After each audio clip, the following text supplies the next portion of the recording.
Anthony Adebayo. With you there, but if you're a coach, do you take that chance? Yes. You can reach us at theofftherecordshow@gmail.com. Anthony Adebayo and the most accurate sports coverage. Scotty B's Fantasy 5. We're different from any other sports. His sophomore year. Comes back and says, you know what? And your boy, Scotty B.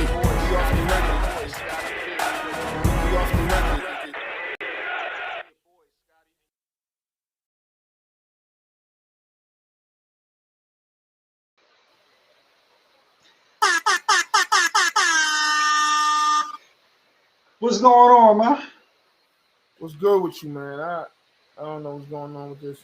Sometimes this computer be acting good. Sometimes this joint be like, this joint got a mind of its own sometimes, man. Yeah, that's it, man. Trying to get that technology going, man. How you been, though? I'm good, man. I've been trying to figure out some things, but everything's been good. I can't complain. Everything's been good, man. We got some sports to talk about. I do want to say we did start a little late today on purpose. I think sometimes we forget that like we can control our own narrative and we don't always have to start like 7 o'clock sharp and so on at 7:30. Yeah, we've been going hard at 7 o'clock. Pause. We've been going at 7 o'clock since the beginning of the time.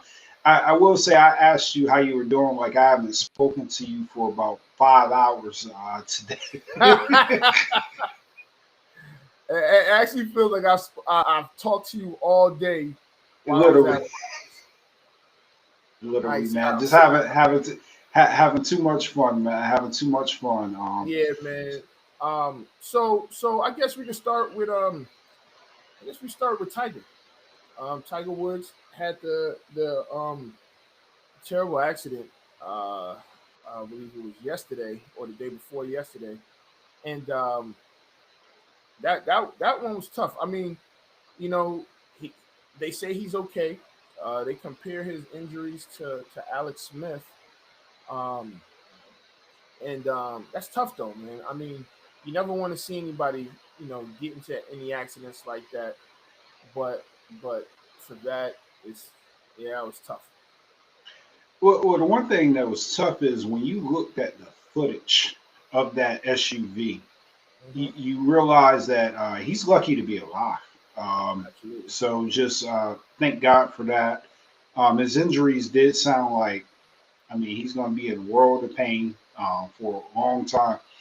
The ironic part, and I don't know if you've had the opportunity to do this, I was just watching a documentary. It's a 2-part documentary on Tiger Woods. It's on HBO.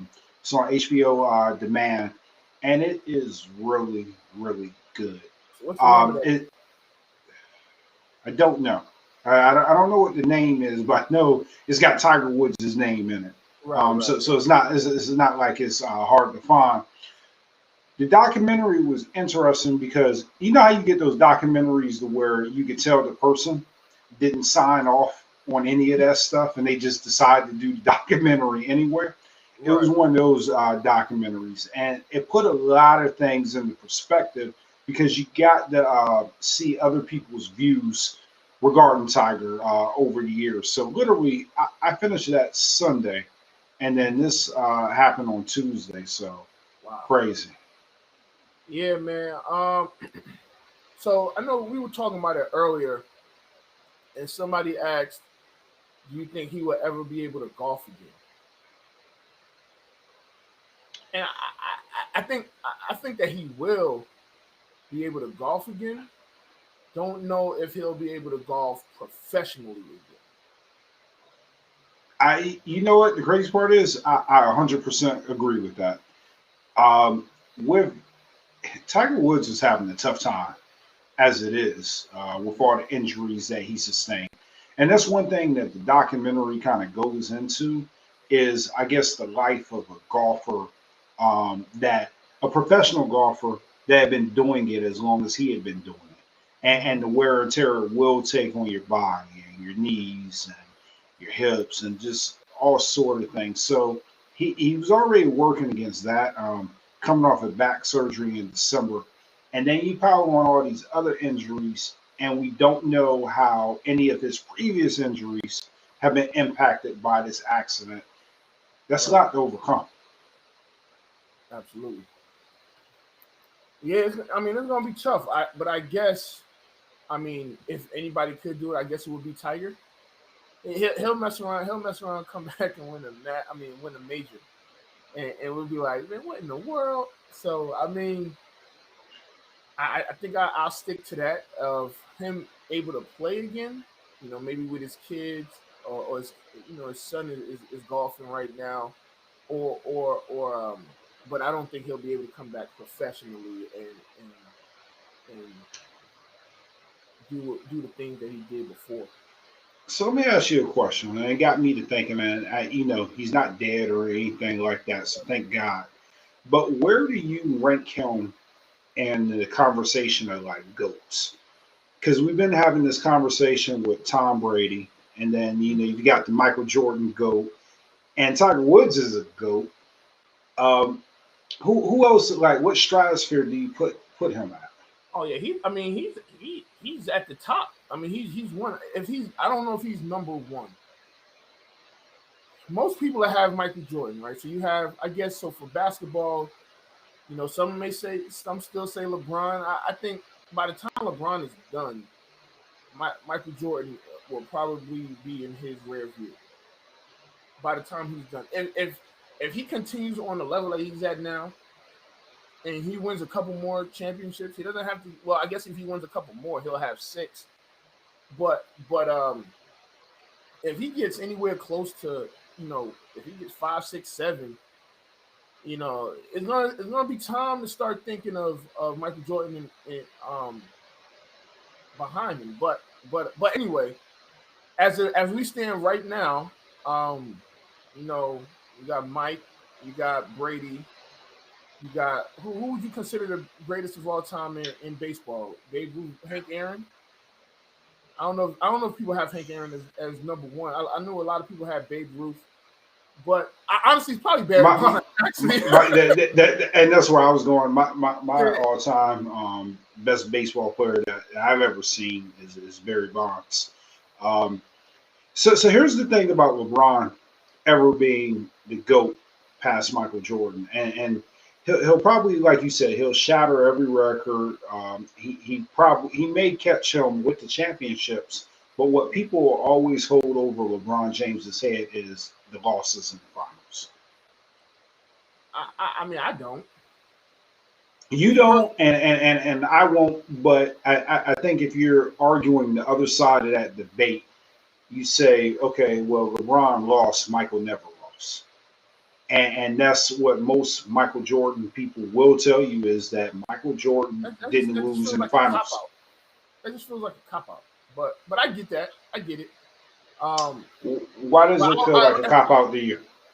I mean, because one it's a team where there's varying factors that come with when you're talking championships. I mean, because if that's the case, because if you count those, I mean, Michael Jordan couldn't get to the finals until he got Scotty.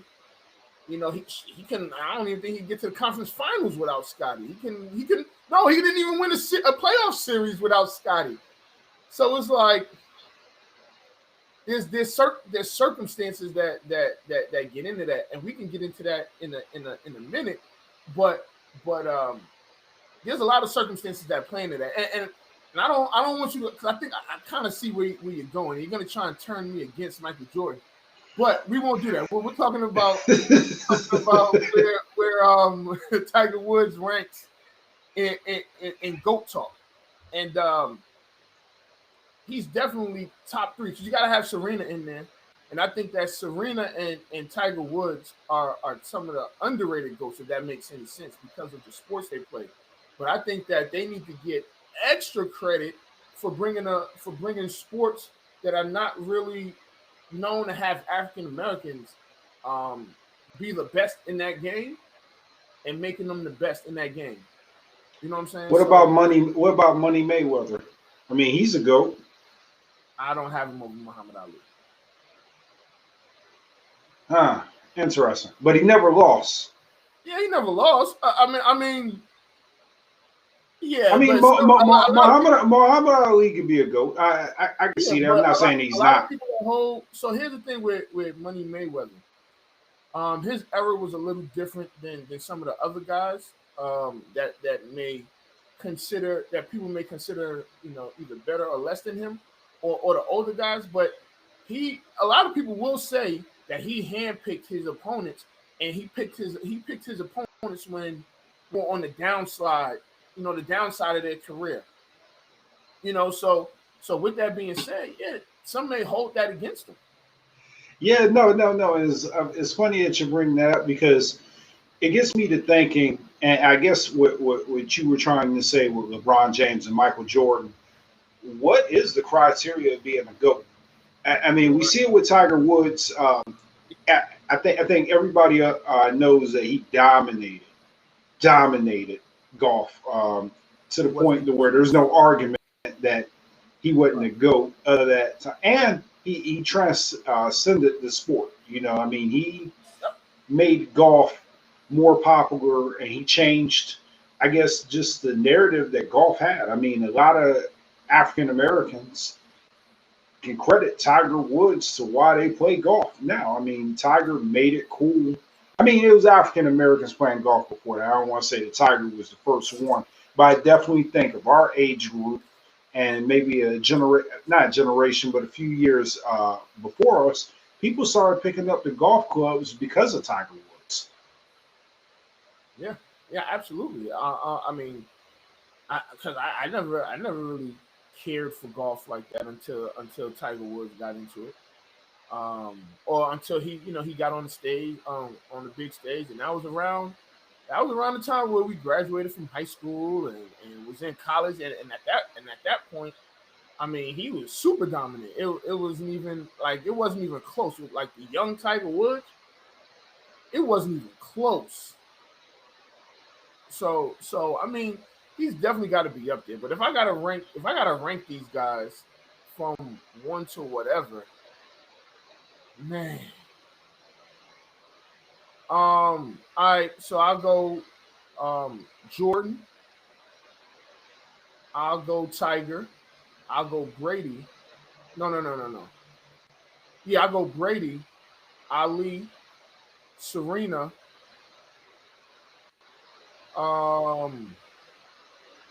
Bonds, or whoever you want for baseball. Bonds, and then and I guess is Gretzky still considered the GOAT in hockey, or has that gone to Mario Lemieux? No. Or not Mario Lemieux. What's the guy that played? Sidney Crosby, man. You could do him. Or what's the name in Washington? But none of them are greater than, well, Wayne Gretzky's up there, but none of them are gonna. Yeah, they're not greater than Serena or Tiger or Bonds or Jordan. Nah. And it's not because of the sport. I just think that those guys, those people that's ahead of them has transcended their game like leaps and bounds. I mean, and you got LeBron, who a lot don't consider as the GOAT yet, and he's probably ahead of higher on that list than some of those other people. See, I take a different order. I go Michael Jordan, GOAT of all time. And then I go Tiger Woods. The reason why I go Michael over Tiger is I don't think anybody transcended a sport like Michael Jordan did basketball. If you look at what his impact on shoes and just style and just everything, I mean, you've got a whole generation. I mean, as great as Tiger is, you got a whole generation that wanted to be like Mike. People wanted to play golf like Tiger, but nobody really wanted to be like Tiger. People wanted his game and respected him, but at the end of the day, nobody said, you know what? I want to be Tiger Woods. I mean, you want to be him from the aspect of the money. I am Tiger Woods. They had a commercial saying I'm Tiger. So with that up there, with that criteria, Mike Swag. Mike Swag. I'm putting Serena over Tiger, and I'm putting and she's really close to Jordan. I got Serena third. So I got Michael, I got Tiger, I got Serena. And then here's where it gets a little fuzzy. I have to put Money Mayweather in my top four. Whether I like him or not, he was dominant. He beat everybody in front of him. And then I go Tom Brady. The reason why I put Tom so far down is, yes, he's the greatest quarterback of all time, but he had a lot of help with a lot of those teams too. It just wasn't him per se. Huh? That's not fair. How is it not fair? You can say Jordan had a lot of help as well. I mean, it's a team game. It's a team game. It's a team game, dog. Because look, and that's the problem. That's the problem with the Jordan argument, man. Because it's like, look, and I'm a Mike fan. Don't get me wrong. I'm a Mike fan. I know you are. I know you are. But it's like, yo, people be moving that goalpost for Mike like crazy, man. Like, I'm like, you literally just moved the goalpost like crazy. You said, I will put Tom Brady up there, but he had a lot of help. We just literally said Jordan couldn't get out of the first round until he got Scotty. I mean, come on. Literally. I mean, Tom Brady. So here's the thing with Tom Brady. He is known to have had guys on his team that were no names. Like he got Randy Moss. He didn't even win a championship with Randy Moss. He won a championship with Edelman and Gronk. Well, Gronk is great. Don't get me wrong. But come on, man. Come on, Scotty. If you're in the competition, right? And I don't know what competition it be, just anything, right? It could be outside of that sport. And you look and they say, all right, you gotta pick one. Are you picking Michael Jordan, Tom Brady, Serena, or Tiger to pair up with? Or Tom? I'm taking Jordan because it doesn't matter what we're competing. I'm taking Jordan. So look, Tom. All right, so here's the thing. It depends on the day of the week. Because if it's a Sunday and I got the lead in whatever game it is, I'm going with Tiger. Because Tiger never gives up the lead. Listen, Tiger will never give up the lead. If it's a man, yo, Brady. Hey, look, man. People counted Brady out. You can't bet against Brady. You can't bet against Brady. He ran a 6-second 40 at his combine. He was a 6th-round draft pick. I mean, he beat everybody. He literally beat everybody. He beat everybody that came before him and after him. So you said Jordan, Tiger, Serena, and Brady, and I'm in some whatever competition. Like you're playing horseshoes or you're playing just something, just anything, and they tell you, they're like, all right, look, these are the people that you get partnered with. All right. So here's the thing, Scotty. I could give you different reasons. I could give you different reasons for every single player, right? If So hold on, before you get to your reasons, I want to say one thing that I'm rethinking. I don't think I want to be Jordan's teammate because he might beat me up if I'm not producing.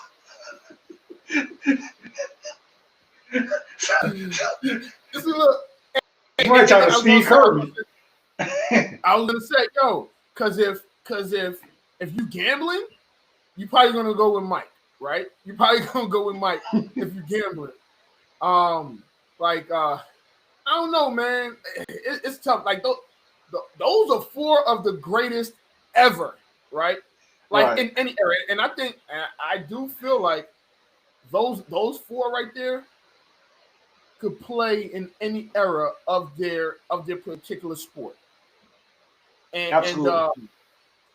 and you can add some other ones, but if I don't know if I could, I'm just going, you know, humbly grace bow out of this one because I don't know. I can't choose between those four. That is tough, man. That's Okay, tough. so all right, so with that criteria, and you're right. Do you think that Money Mayweather could box in every era?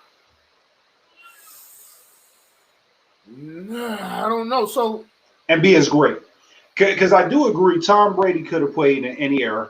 Tiger definitely could have played in any era. I believe Michael Jordan could have played in any era. I think LeBron James could play in any era. Kobe too. and Serena. But do you think Money Mayweather could have done the same? Ooh. He's he changed the game. So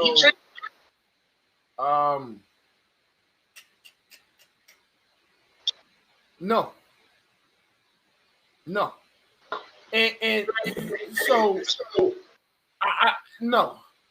I mean, would he have been as popular? Probably not, because I don't know if Mayweather could have been in the era like with Ali and all of them, because of, I don't know if the Mayweather we see now was in the 60s, boxing in the 60s. I don't see him. I don't think that Mayweather would be like the Ali or any of those other fighters, any of those other fighters that had to deal with the civil rights era. And I'm not just talking about his skill set. I'm talking about the other things, because there were a lot of great boxers that just couldn't handle, all the social stuff. Like, if you're just talking about boxing, then yeah, but when back then it wasn't just about boxing. Like, everything was political, and you had to take that into account. So boxing wise, yeah. As great, I don't know. I don't know. I think he could have boxed in any era. I really do. The only thing that I will agree with you is, to an extent, he picked his opponents. I think for the most part, and like you said, that kind of rubbed people the wrong way. We like to see the boxers just say, you know what, I'm going to fight whoever wants to fight me, and that's what it is. I don't care what the money is. I'll fight him any day of the week. Mayweather was like, this guy might be a little trash, or I'll give this guy an opportunity, but I'm not going to give this guy an opportunity. And I think a lot of people looked at that like, well, maybe he's not as great as we are. Because you look at Pacquiao, there's no reason that fight shouldn't have got done in their prime. Absolutely. It's almost like he waited till Pacquiao lost before he Right. before him. Well, he felt like Pacquiao was juicing, and he may have been, but the people still wanted to see him versus Pacquiao in his prime. Yeah, but I don't know if he was juicing or not. But if I have that feeling that somebody's juicing, I'm probably not gonna fight him either. I mean, but again, it was a ton of guys that he could have fought in their prime that he just shook his shame. Yeah. So I mean, if he fights these guys in their prime, does he have a perfect record? He might, but I think that's the thing that most people question, is that he probably wouldn't have a perfect record if he would have fought everybody in their prime. So I don't know. It's a hypothetical question. So I mean, we can debate and we can go back and forth for that for a long time. Yeah. And but that's a good question with those four, and maybe we'll put up a poll and see what people say, see what people think. If you're gonna, and the question is again, if you're playing any competitive anything, whether it's spades, whether it's cornhole, horseshoes, anything that's not their sport, who would you rather have? Tiger Woods, Michael Jordan, Serena Williams, and who's the fourth one? Tom Brady. Tom Brady. Yeah, so yeah, I mean, that's a good question. I couldn't imagine being Jordan Spade's partner and not making my books. Hey man, look, Mike is brutal, man. He is brutal. Yo, listen, and this is off topic. But just imagine if Mike was in the battlegrounds. You see how crazy it is now with battling with music. My God, Mike, he probably will find a way to shut down the Zoom, and he wouldn't even be the damn host. Mike, if Mike was to lose in the battlegrounds, man, boy oh boy. Yeah, now with you on that. All right, so we got our rosters for the NBA All-Star Weekend or All-Star Day or whatever you want to call it, and there were some snubs. And let's talk about it. So I think we both agree on the biggest snub. With Devin Booker, I think he's yeah, but he's gonna replace Anthony Davis. Yeah, which I knew from as soon as they named the reserves, I knew he was gonna. But you know, and I want to find out. Talk to somebody and find out if do you still have the same excitement as an alternate than if you would have got selected? Because you're still an all-star, you're still considered an all-star. Right. I think you should. I mean, it's really tough to be an all-star. So the fact that he's even an alternate, I mean, Phoenix, I mean, I believe they've got 10 losses and they've got like 18 and 19 wins. No, they're 20 and 10. They're 20 and 10. 20 and 10, yeah, okay. Chris Paul has done a phenomenal job with that group. And I mean, although Devin Booker is the star of that team, Chris Paul is the one that brings it all together. So I didn't have any quarrels about Chris Paul being an all-star, and then I was glad to see that Devin Booker got in there. Yeah, I feel like Devin Booker should have got in over Chris Paul. I mean, let's not forget how they ended last season. I mean, they went to the bubble. And went 8, and they were the only team that was undefeated in the bubble. So I think and they carried over to this year. And adding Chris Paul, I think was a good thing. I mean, but Devin Booker has averaged 24 every year he's been in the league. I mean, and it's just like, come on. Some other snubs that I think I have 3 that just comes off top. One is De'Aaron Fox.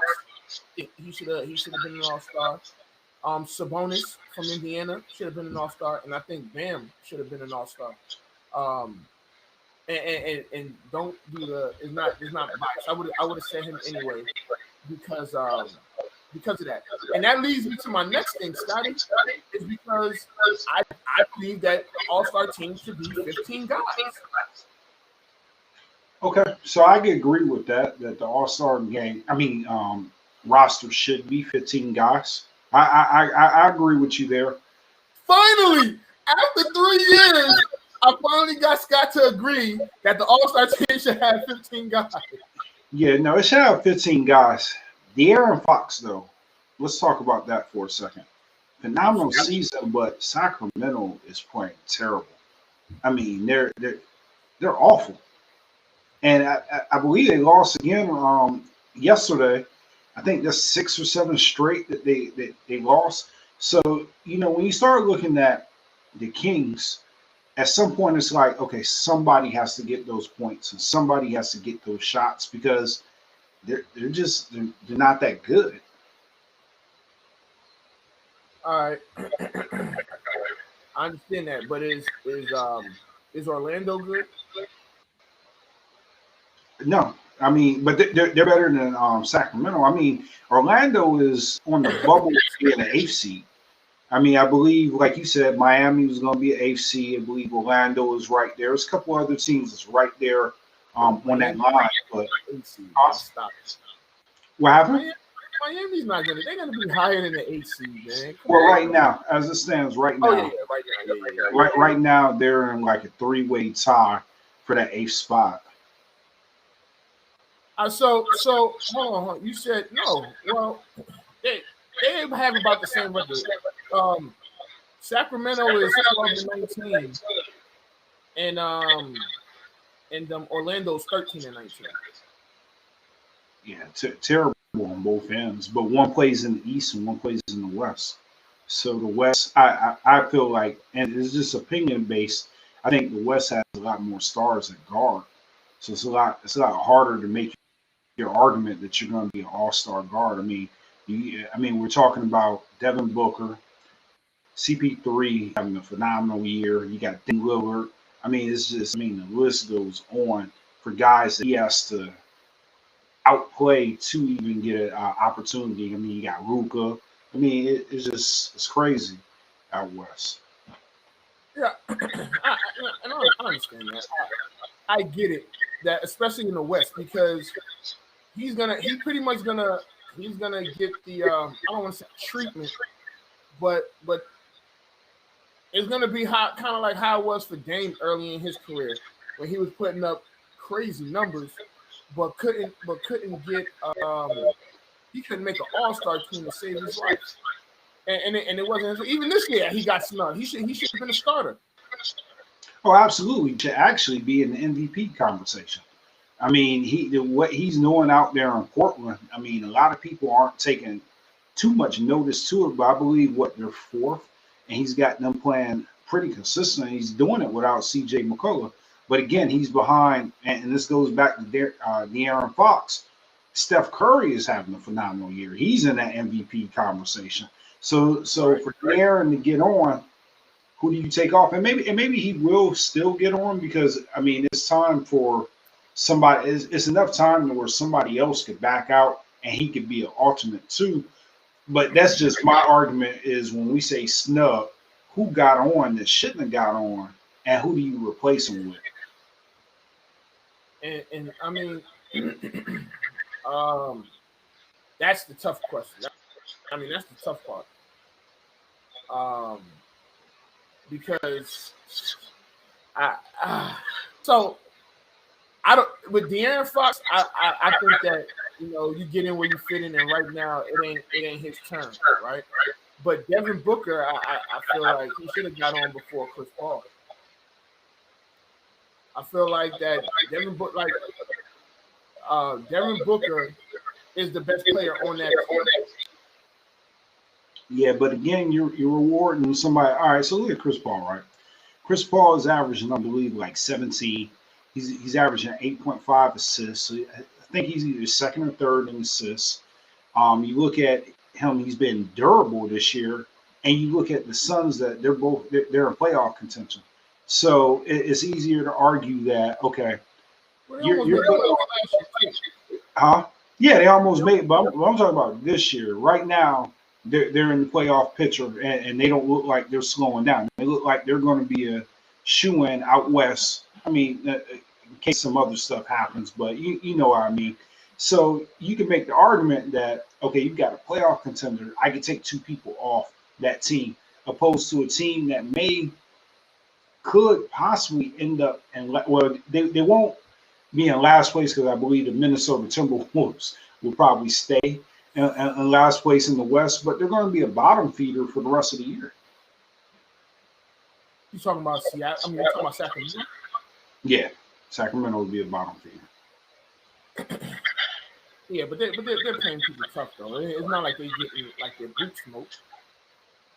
And I mean, and that plays a part. I know that certain teams, there's levels to that, right? I mean, if they make the playoffs, they're a first round exit type team. I mean, and they're not going to make playoffs this year, but can they? Because they're doing the playing game again this year, right? Right. I mean, I tell you, I'll tell you a snub, and he kind of fell into the same category as De'Aaron Fox as Brandon Ingram, but his team doesn't win. I mean, so you took Zion from it, which Zion should have been an All-Star. But let's go back to Sacramento for a second. I want to tell you against Sacramento. They've got some young pieces. They just don't fit together. Like, it's no clear direction with what they're doing out there. Like you don't know if Bagley is going to be the guy, or you don't know what's the guy. He's having a sensational rookie year. Halliburton. He's good, but you got De'Aaron Fox, and they kind of play the same position, but maybe they don't. And then you got Buddy coming off the bench, and then sometimes he's playing. I want to go out. That's why it's crazy. Like I think they have like 7 or 8 guards. Yeah, I would ask Luke Walton, what the hell are you doing, buddy? like, what are you doing out there? I think he can coach, but I just don't. I don't see what they do. And somebody's saying that they should trade Buddy. I agree with that, but all they're going to do is screw up whoever they trade Buddy for. Just like they screwed up the DeMarcus Cousins thing. I mean, yeah, they got Buddy, but it was like, really, that's what y'all doing out there? So, I don't know. Yeah, I agree. I think they have way too many guards. 4, 5, 6, 7, 8. So let me ask you this. Right? We're almost at the All-Star break, and we've had like a lot of free agents that changed teams.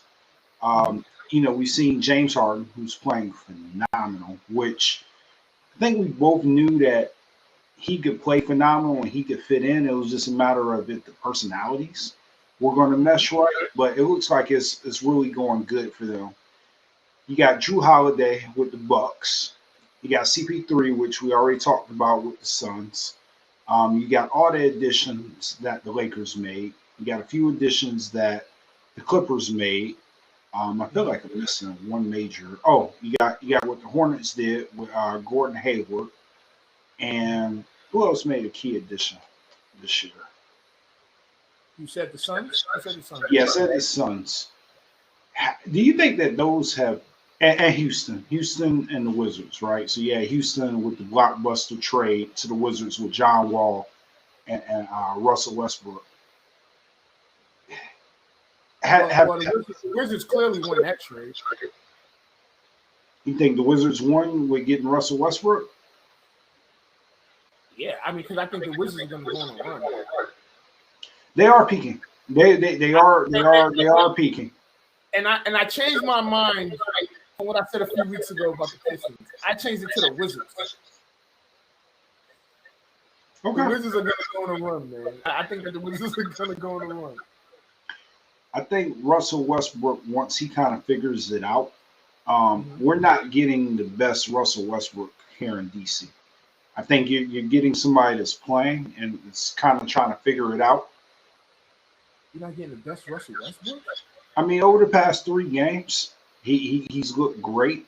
But I think overall, throughout the season, like he hasn't found the stride yet. I think once he finds the stride, it's gonna be lights out, and it may be now. Maybe he's found his stride now. I sure hope so.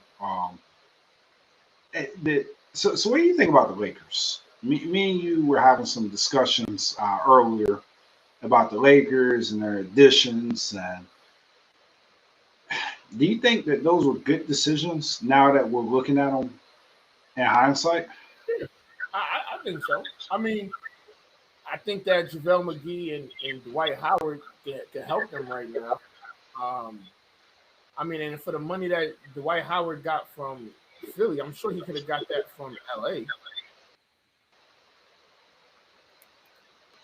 So I think that. So here's the thing.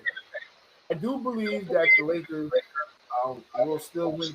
As of right now, I do believe that the Lakers will still win the championship. Okay. But there's a contingency. AD has to be healthy. He has to at least come back. So right now he's out probably another, right? they'll probably be a little precautious and maybe put him out maybe 5 or 6 weeks. I think if he does come back in the West, they'll come out the West. What I'm really concerned with is the Nets.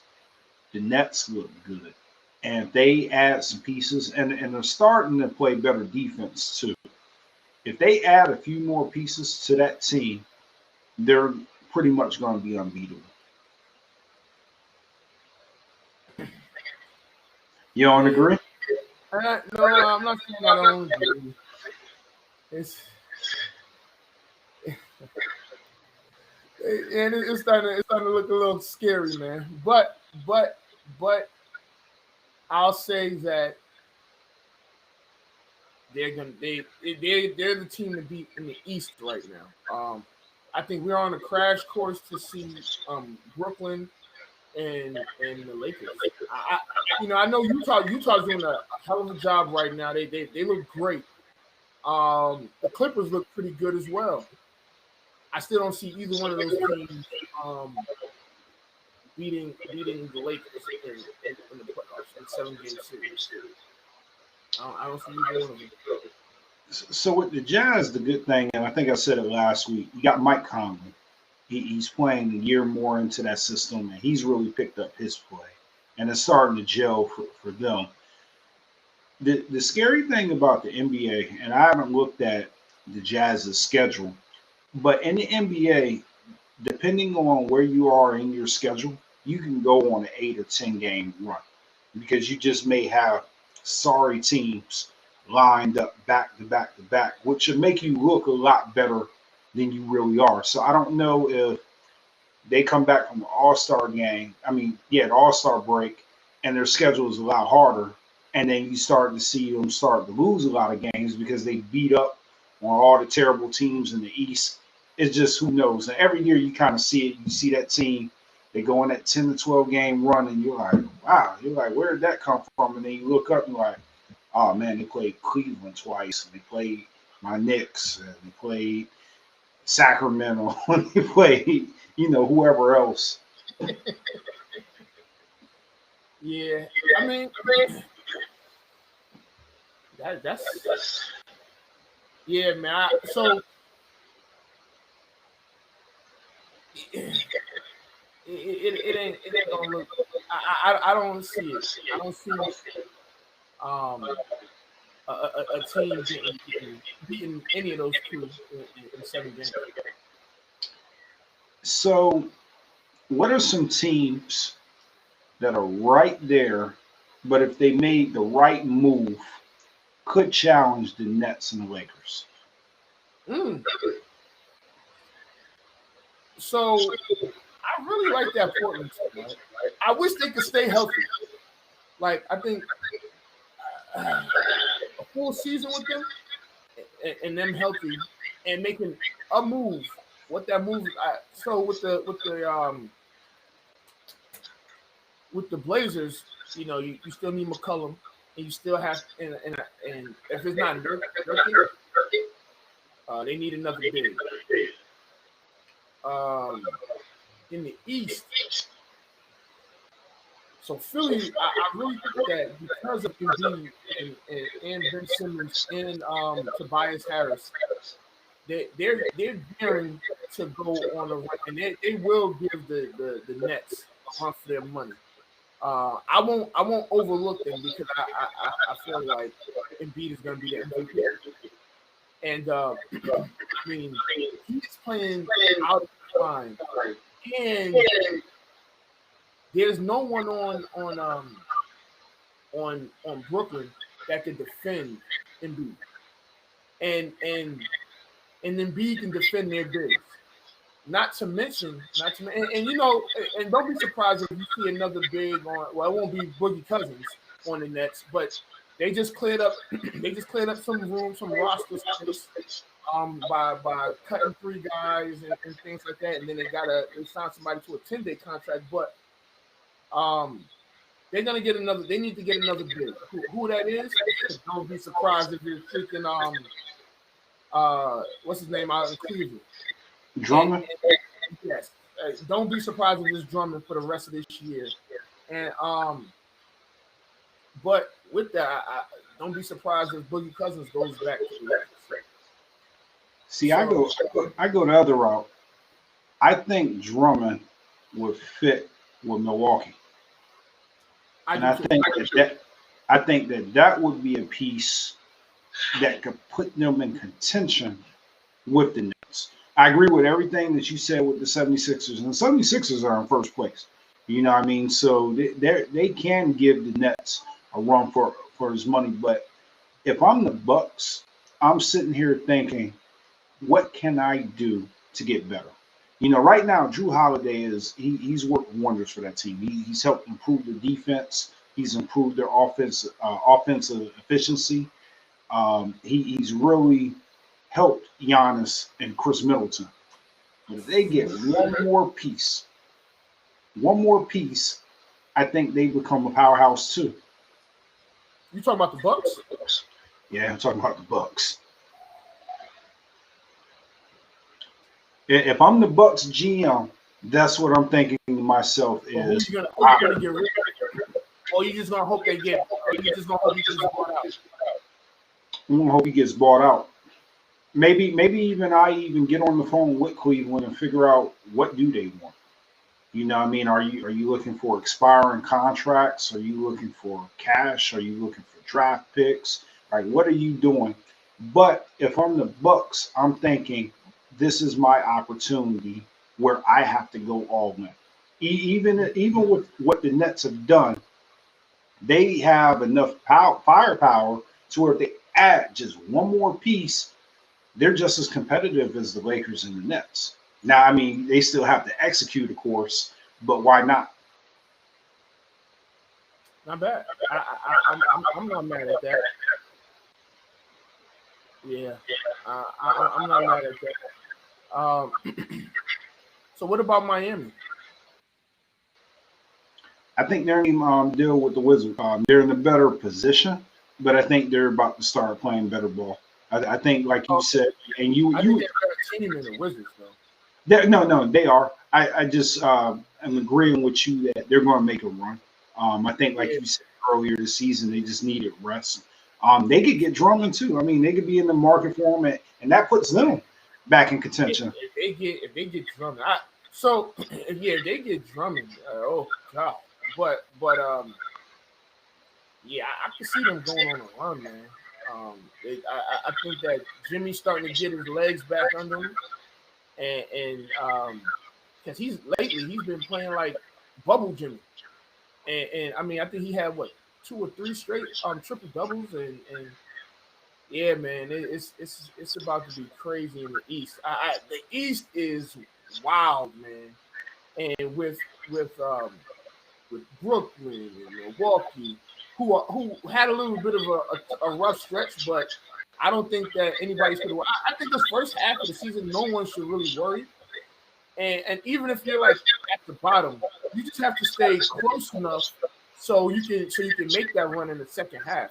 And I think when these teams have that week off, this is the one year where you should be happy to be a all-star snub.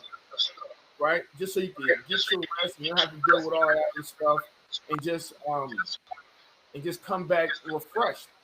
But again, you got Philly, Milwaukee, Brooklyn. I throw Miami in there.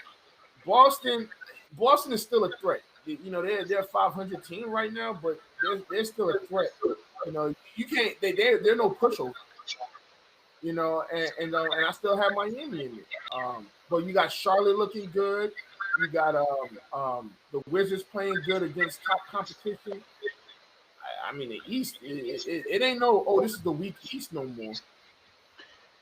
So one thing that I wanted to ask you, and I laughed when I read this article because it came out a little earlier that the Rockets were going to release DeMarcus Cousins, right? Mm-hmm. You know, I saw it. I was just all right, we'll see. And then they released them, and the reason that they gave was that they wanted to play small ball. What did you think about that? The definition of insanity. You should have just kept everybody you had. If you was gonna do that, you should have kept everybody you had.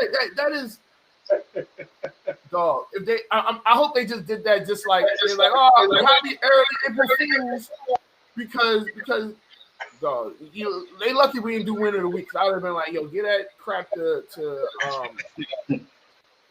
Minnesota. I mean, to Houston. That's just dumb, man. It makes no sense. Yeah, definitely. So, but man, I know we got an abbreviated show today, and I thought it was productive. Oh yeah, no, definitely. And catch us next week. Make sure you follow us on Instagram and Twitter. You know what? I think we got some captions. Let me see if we got Instagram. Follow us on Instagram. All right, but we on Twitter as well at the OTR brand, on Facebook, of course, off the record, on YouTube. You find us at your local bodega. Oh, before I go, because I never say it, man. Happy birthday, Cam. I ain't even got this set out. Yeah, man. Yeah, terrible. Happy birthday, Cam. Yeah, man. I don't know. I hear this. It's got to be Scotty's computer, but it's cool. I'm not gonna blame you, but I'm gonna blame you. You know. It probably is, man. That's all good, but yeah, man. Real quick before we go, I actually took my daughter to drive for the first time today. What? I'm still here. I'm still here. So, yep. I took Janiyah to go driving for the first time today. We just went around the block a couple times. It wasn't nothing too crazy, but yeah, she'll be driving to practice by herself in no time. No, that's what's up. That's what's up. Yeah, man. But that's the blessing about kids. You got a chauffeur. Yeah, man. We'll see. And then in another year, I'm gonna have two. Right. Two chauffeurs, man. But that, you know what that means? That means I have to buy 2 cars and pay higher insurance. Yeah, so yeah. I think we need to keep continuing to grow the show. Absolutely. Get some money. Right. Yeah, man. So, all right, man. This is Off the Record. I'm Anthony Adebayo. Boy, Scotty B, man. We out of here. All right.